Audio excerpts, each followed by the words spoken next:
Graça e paz em nome de Jesus. Estamos iniciando mais um quarto de hora, 15 minutinhos meditando numa palavra de oração, desafiando você a clamar ao Senhor continuamente. 15 minutos de palavra, 15 minutos de oração, 15 minutos de louvor e 15 minutos de ação de graças. Podes ao menos uma hora diante da presença do Deus Todo-Poderoso? Não consegue fazer os 15 minutos seguidos? Faz ele em 5 minutos de manhã, 5 à tarde, 5 à noite, mas clama ao Senhor em todo o tempo.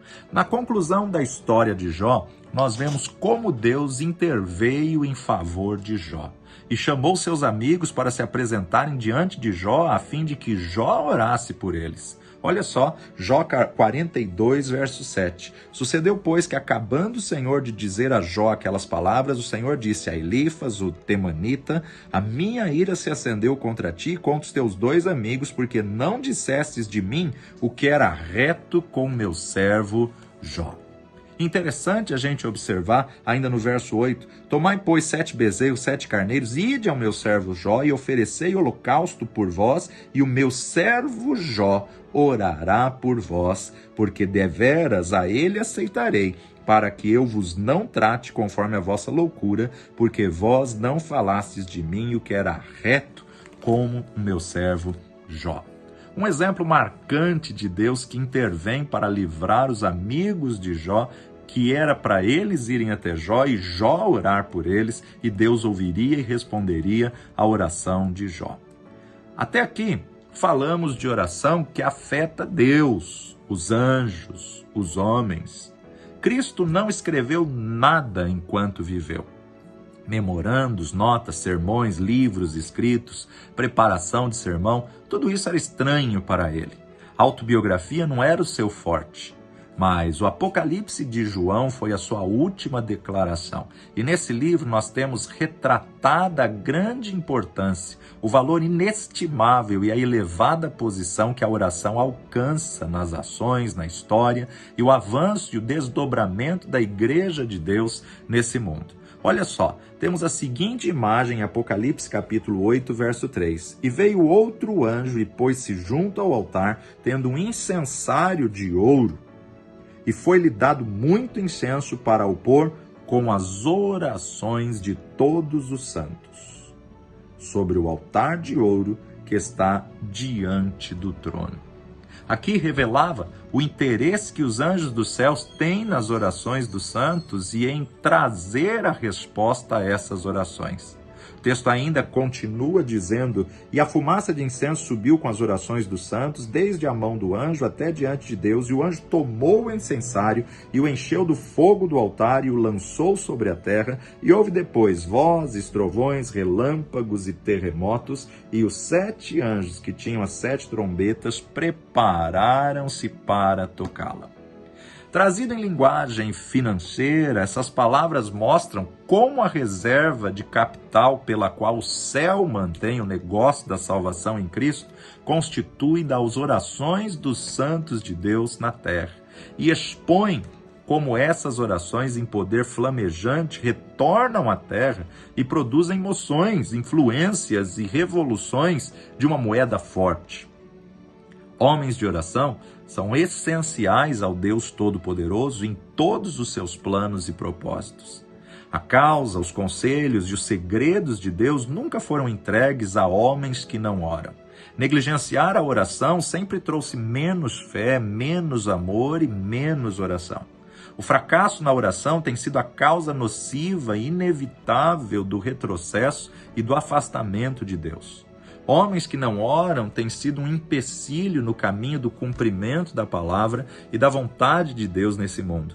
Eles atam as mãos divinas e interferem nos desígnios de salvação de Deus. Assim como os homens de oração são um auxílio para Deus, da mesma maneira os homens que não oram são um impedimento para a sua ação. Insistimos na visão da Escritura sobre a necessidade da oração, menos à custa da repetição. O assunto é importante demais para que a repetição o enfraqueça ou esgote, e é a tal ponto vital que jamais seria trivial ou enfadonho. Deve ser sempre considerado para nós como algo novo. O fogo da oração já foi consumido. Cinzas, não chamas, estão nos altares. Não há insistência mais urgente nas Escrituras do que a da oração. Nenhuma exortação é repetida mais vezes, nenhuma é mais enérgica, nenhuma é mais solene e inspiradora do que a oração. Nenhum princípio é declarado com mais força e franqueza do que aquele que nos impulsiona a orar. Não há dever ao qual estejamos mais fortemente compelidos do que a obrigação de orar. Não há mandamento mais imperativo e insistente do que o da oração. Você está orando sobre tudo, sem cessar, no quarto de oração, escondido dos olhos dos homens, orando sempre em todo tempo e em todo lugar? Essa é a questão pessoal pertinente e de suma importância para cada alma. Há muitos exemplos na palavra de Deus que mostram que Deus intervém nesse mundo em resposta à oração. Nada é mais claro na Bíblia do que o fato de o Deus Todo-Poderoso intervir diretamente nas coisas deste mundo pelas orações do seu povo. Jonas foge do dever e pega um navio rumo a um porto distante. Mas Deus o segue e, por uma estranha providência, esse profeta desobediente é lançado fora da embarcação e o Deus que o enviara a Nínive prepara um peixe para engoli-lo. No ventre do peixe, ele clama ao Deus contra o qual pecara. Deus intervém e faz que o peixe vomite Jonas em terra seca. Até mesmo os peixes das profundezas estão sujeitos à lei da oração. Da mesma forma, os pássaros do ar estão sujeitos a essa lei. Elias anunciara a Acabe a vinda de uma prolongada seca, por isso os alimentos e até mesmo a água se tornariam escassos. Deus enviou o profeta a um riacho de Querite e lhe disse: você beberá água do riacho e darei ordem aos corvos que te alimentem todos os dias. Os corvos lhe traziam pão e carne de manhã e à tarde. Pode alguém duvidar de que esse homem de Deus, que mais tarde orou e cerrou os céus, não veio chuva sobre a terra, e orou novamente e abriu as nuvens de chuva pela oração, estava orando naquele momento quando tantas coisas estavam em jogo? Deus, dessa vez, interpôs-se entre os pássaros do ar e, surpreendentemente, moveu-os para que cuidassem de seu servo da forma que não lhe faltasse água e nem carne e nem pão. Davi, em um momento ruim, em vez de dar ouvidos ao conselho de Joabe, seu primeiro-ministro, rendeu-se à sugestão de Satanás e foi fazer o censo e contou todo o povo, o que desagradou terrivelmente a Deus. Então Deus lhe disse para escolher um entre 3 males como retribuição por sua tolice e pecado.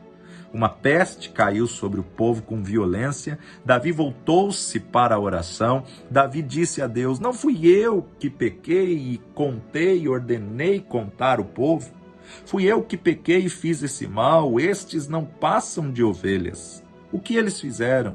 E Davi clama: ó Senhor meu Deus, que o teu castigo caia sobre mim, sobre a minha família, mas não sobre o teu povo. 1 Crônicas 21:17. Embora Deus tenha se entristecido muito por Davi ter contado Israel, mesmo assim ele não pôde resistir ao apelo de um espírito penitente, dedicado, movido pela oração. Deus põe a mão sobre a fonte da enfermidade e faz parar a terrível praga quando Davi presta um sacrifício de resgate, de remissão. Deus entrou em ação pela oração, pela atitude, pelo coração de Davi. Inúmeros outros casos poderiam ser nomeados, mas esses são suficientes. Deus parece ter feito um grande esforço em sua revelação divina aos homens para mostrar como ele interfere nos assuntos terrenos em resposta à oração dos seus filhos. Em algumas mentes muito críticas, naqueles que não creem muito na oração, pode surgir a questão das chamadas leis da natureza, como se houvesse um conflito entre o que eles chamam de leis da natureza e a lei da oração. Essas pessoas fazem da natureza um tipo de Deus imaginário inteiramente separado do Deus Todo-Poderoso. O que é a natureza, afinal? Nada mais é do que a criação do Deus, o Criador de todas as coisas. E o que são as leis da natureza, senão as leis do próprio Criador, do próprio Deus, por meio das quais ele governa o mundo material? Assim como a lei da oração é também a lei de Deus, Não pode haver qualquer conflito entre os dois conjuntos de lei, mas todas devem trabalhar em perfeita harmonia. A oração não viola nenhuma lei natural. Deus pode invalidar uma lei em favor de outra lei, mas elevada, e isso ele pode fazer quando responde a uma oração. Ou Deus Todo-Poderoso pode responder a uma oração agindo por meio do curso da lei natural.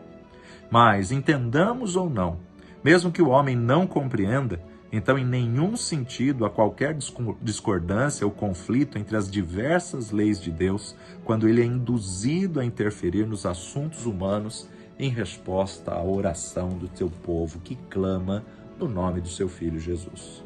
Em relação a esse assunto, mais algumas palavras podem ser ditas. Nós usamos a forma das palavras contra as quais não pode haver objeção, que a oração realiza certas coisas. Isso, porém, certamente não quer dizer que a oração como meio humano realize as coisas, mas que a oração somente realiza as coisas de forma instrumental. A oração é um instrumento e Deus é o agente efetivo e ativo que vai responder aquilo que você clamar segundo a vontade de Deus, que é a sua palavra. Dessa forma, a oração por si mesma não interfere nos assuntos da terra, mas a oração nas mãos dos homens move Deus a interferir e fazer as coisas que ele não faria se a oração não fosse usada como instrumento. Quando o mestre disse, a tua fé te salvou, isso simplesmente ele quis dizer que Deus salvou o pecado por meio da fé daquele que creu. Por isso que tudo quanto pedirdes em oração, crendo, recebereis. Sendo a fé apenas o instrumento usado pelo pecador para trazer-lhe a resposta, para trazer-lhe a salvação, para trazer-lhe a bênção. Clama com fé, peça com fé, insista, não desista de clamar, persevera e você vai viver o teu milagre. Pai de amor e Deus bendito, graças te damos porque sabemos que tu sempre nos ouve. Graças te damos, ó Pai, porque através do teu Filho Jesus podemos ter certeza da petição que te fazemos, Senhor. Venha abençoar o teu povo, venha renovar as forças, venha renovar a esperança, venha renovar a fé, trazendo alegria, trazendo paz, trazendo renovo, trazendo estabilidade, trazendo, ó Pai, convicção. Que o teu Espírito possa nos ajudar nas nossas fraquezas. Ensina-nos a tua palavra, Espírito Santo de Deus, ensina-nos a orar, ensina-nos a clamar, dá-nos um sinal do favor de Deus e entra como resposta. Tira todo desânimo, tira toda preguiça, tira, Senhor, toda letargia, toda dispersão, distração, todo roubo de tempo, todo roubo de energia. Nós repreendemos na autoridade do nome de Jesus e clamamos, vem em socorro ao teu povo, Senhor, dando sabedoria, dando estratégia, dando direção, dando paz, em nome de Jesus. Tira toda perturbação noturna, toda insônia, vai repreendendo todo ataque que assola ao meio-dia. Em nome de Jesus, clamamos pela proteção que vem do Senhor, pela provisão que vem do alto. Vem e renova a tua igreja, renova o teu povo e manifesta o teu poder e a tua glória, Senhor. Graças te damos, ó Pai, por cada vida que tem perseverado, que tem clamado, cada vida que tem meditado na verdade da tua palavra, que possam começar a desfrutar de respostas, de estratégias, de direções, de testemunhos e milagres, no nome precioso de Jesus. Amém e amém. Deus te abençoe. Se perdeu alguma das nossas devocionais, volta lá, nossa fanpage no Facebook, facebook.com/Rede Global de Intercessores. Rede Global de Intercessores, você tem todas as devocionais na sequência. Além de ouvir, você pode comentar ali, colocar os seus pedidos de oração, colocar os seus testemunhos para edificar outras pessoas. Conta um testemunho, narra um testemunho em uma das nossas devocionais para abençoar e edificar outras vidas. Conta os feitos, as maravilhas do que o Senhor tem feito. Que o nome do Senhor seja glorificado através da sua vida. Se não está conseguindo fazer 15 minutos de clamor, faz 5 minutinhos de manhã, 5 à tarde, 5 à noite, assim como Daniel orava 3 vezes ao dia e Deus o ouviu. Deus te abençoe e até a próxima no nome de Jesus.